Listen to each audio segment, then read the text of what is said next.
ইনকলাব জিন্দাবাদ জিন্দাবাদ জিন্দাবাদ জিন্দাবাদ আমাৰ দাবী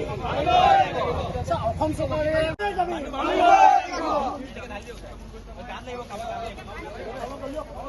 ইনকলাব জিন্দাবাদ জিন্দাবাদ জিন্দাবাদ আমাৰ আগতে যদি আমাৰ সোমাইছিলে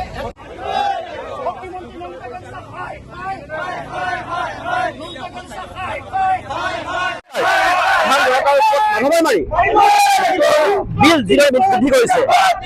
মিটাৰ যোগেদি বিদ্যুতৰ বিল বৃদ্ধি কৰিছে, ইয়াক আমি তীব্ৰ ভাষাৰে গৰিহণা দিছো। আজি সদৌ অসমত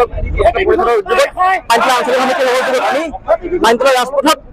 শক্তিমন্ত্ৰী ৰঞ্জিত গালুকৰ প্ৰতিবাদ দাস কৰি আমি অসম চৰকাৰক বিচাৰিছো, যদিহে অসম তথা শক্তিমন্ত্ৰী বিভাগৰ যোগেদি অতিশীঘ্ৰে অৱসৰৰ ৰাইজৰ বিলত 8 টকা ধাৰ্য কৰিছে, গতিকে অতিশীঘ্ৰে বিল কমাবলৈ অসম চৰকাৰ তথা কেন্দ্ৰীয় চৰকাৰক আহ্বান জনাইছো। যিহেতু অসমত ধৰণৰ এটা সমস্যা সৃষ্টি হৈছে, যিসকলে চাকৰি কৰি আছে, যিসকলে ব্যৱসায় বাণিজ্য কৰে, তেওঁলোকৰ কাৰণে সুবিধা হৈছে, কিন্তু খাতিখোৱা সৰ্বসাধাৰণ নিৰ্মাতা ৰাইজৰ মানুহৰ বঞ্চা আজি বজাৰত 2-4 দাম মূল্য বৃদ্ধি হৈছে, ব্যৰ্থ হৈছে চৰকাৰখন ব্যৰ্থ হৈছে। গতিকে চৰকাৰখন সম্পূৰ্ণভাৱে ব্যৰ্থ হোৱাৰ কাৰণে আপোনালোকৰ প্ৰতিবাদ বা দাবীক যদি চৰকাৰে গুৰুত্ব প্ৰদান নকৰে নিশ্চিতভাৱে আজি ৰাইজে কিন্তু ৰাইজে সৰ্বসাধাৰণ ৰাইজ ওলাই আহিছে, নিজে নিজে ওলাই আহিছে। গতিকে কথা হ'ল আজি প্ৰতিবাদ লাভ কৰিছো, এটা সাধাৰণ আমি